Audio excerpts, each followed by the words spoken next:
Welcome to US Classic Muscle Cars. Please enjoy our next video.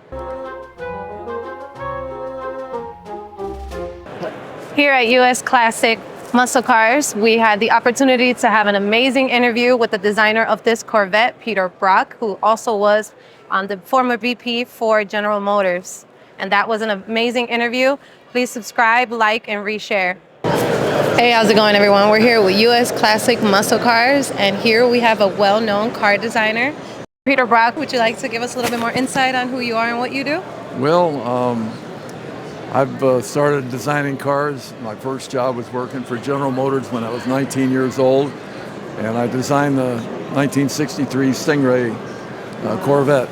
And that's probably the car that I'm best known for, that I was working directly under the Vice President of Design, Bill Mitchell. And so that really started my career off. But I worked also for Carroll Shelby, designed the World Championship Daytona Cobra Coupe. Wow. So that's been good. And then, of course, I ran the factory teams for Nissan and won several championships running 240Zs and 510 sedans. So Wow. done just about everything, design, racing, everything that I love about automobiles. Yeah, it's beautiful. So I understand that you are an author. Can you give us a little more feedback on your book? Yes, it's interesting that I started writing professionally, decided to do a sort of a biography on the development of the Cobra Daytona Cobra Coupes, and did that book, and it turned out to be a bestseller. And from that standpoint on, we went on and did a couple of other books. So now the book that we're selling very much having to do with the development of the Stingray Corvette, and that's on sale here, and it's available both in soft cover and hard cover, and I'll be glad to do an autograph for anybody that wants to get a copy. All right. So We heard it here first. We have our well-known author and car designer, Peter Brock. All right, Peter, can you give us a little bit of information on the car and what's your special features? What makes it unique to you? Well, what's really unique about this particular car, this, of course, is the 63 split window Corvette, which I designed originally when I was 19 years old. Wow. But as you know, when every car goes in from the original design into production, there are always compromises made on it. So this is a chance to come back some 60 years later and refine some of those compromises and fix all the details on the car and make it just like I originally sketched it. So this is my own personal car that had a chance to do all the things on it. For example, if you look at the front end of the car, this whole front end is absolutely clean. Normally, there's a set of pop-up headlights in here. Okay. Now it has modern headlights underneath on it so that we can keep the form all originally clean on the car. Wow. And of course, originally, there were a lot of fence scoops and stuff over the car that weren't real. Now all of this attention has been made absolutely real. So if you take a detail down here along the side, all of these little vents in here, this is all functional. These were not real on the production automobile because it was too expensive to do that. So this is all done correctly, but still in the original design.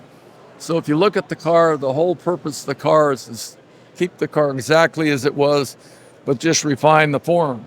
So again, to simplify, the B pillar has been taken out of here and changed over. These are all functional now, and make all new glass in the back end, which is absolutely smooth with it, and attention and darkening the glass up to make the whole form carry through on it. So these are a lot of the details. If you look at the split on the back end here, by running this little fin on here, we accentuate the center of the design on the back end on it. And it's made this the one really detail I think that most people have really appreciated that we've changed on it. So a lot of things on it. So if you look at it, there are lots of details on it. And it's especially appreciated by people who own Stingrays already. They come over and look at it, and it just looks better than right. So that makes me very happy. Yes, beautiful. All right. So tell us, how did you get the range and how did you become the designer, especially at 19 for this? Well, this is a very improbable story that a 19-year-old kid would get to design the new Corvette. But what had happened is originally is that the whole Corvette program was not doing well at General Motors, so management had decided to kill off the Corvette program.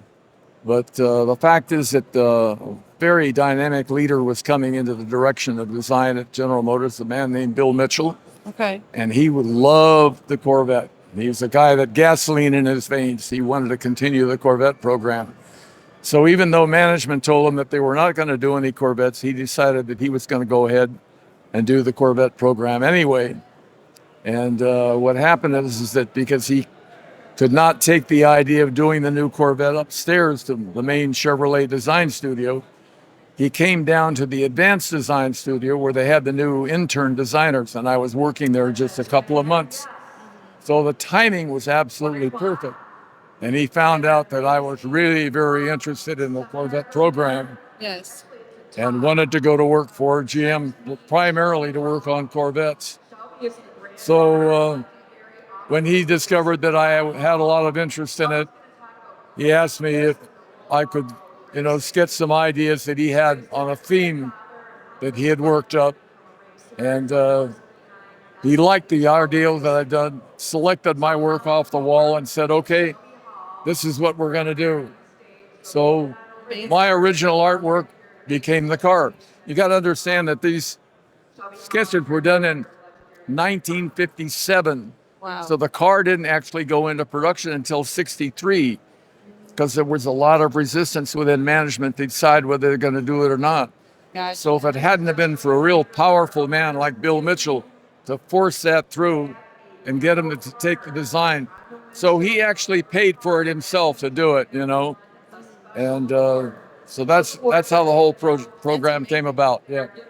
Amazing story. All right. Well, we especially want to give you thanks to every Corvette owner out there for your part in creating and designing, obviously, all the Corvettes that we have and we see out here. Well, it's their appreciation to come by and do it. That goes both ways. That I love talking to everybody that owns one because they love what we've done on the car. But it was really fun working with you, and hope we get to do it again sometime. Yes, of course. Likewise. Thank you so much for everything. All right. So here we have the book, and we're going to have Peter tell us where we can find it or purchase it. Right. This is the whole history on the development of the Corvette, working with Bill Mitchell on it. And I worked on doing the book with my wife, Gail, who's my partner in the business. And we've done this book together. So this is the whole history of it. And the book is available. If you want to get it, you can go online to Brock Racing Enterprises or look up my name, Peter Brock, online. And you'll see a number of different things that we've done, including the whole history of the car and history of the cars that we worked on. But this book, which Gail and I did together, is one of our current things. And it's won numerous awards. Wow. And probably one of the best history books on Corvette for anybody that's interested in Corvettes. Wow, what a car, what a story, and what an amazing author. Today's interview with Peter Brock, we unfortunately didn't get the chance to ask about this amazing paint job, but if you take a look at it, look how beautiful and stunning it is at every angle.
Welcome to US Classic Muscle Cars. Please enjoy our next video.